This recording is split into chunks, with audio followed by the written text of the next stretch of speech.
Hey everybody, Coach Sean here.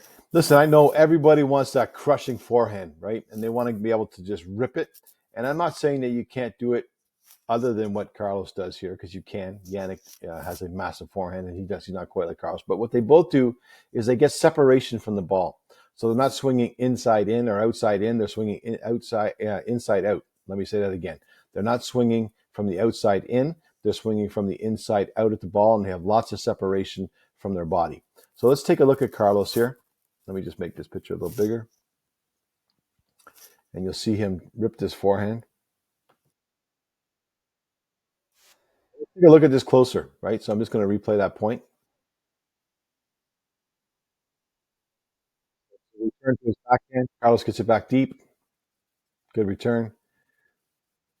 And now here we go. So watch this. One, backhand coming cross court from center.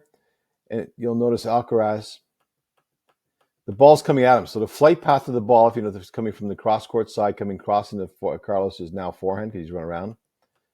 And you'll notice he's separating himself by moving his body. His body continues to move away from the ball because it's coming at him. And he's able to swing out and away.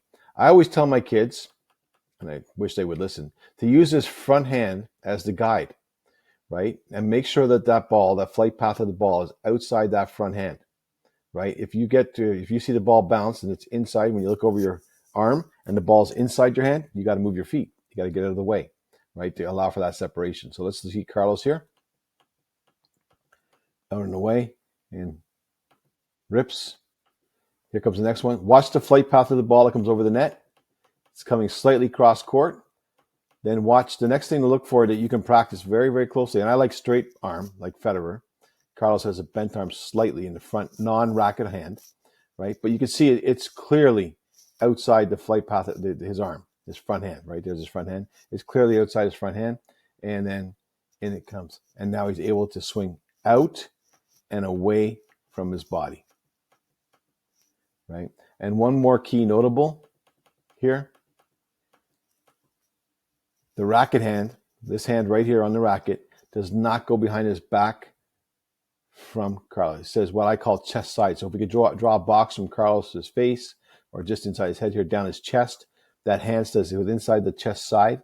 We call it chest side, down, and then away from his body, right? And you just watch this beautiful thing.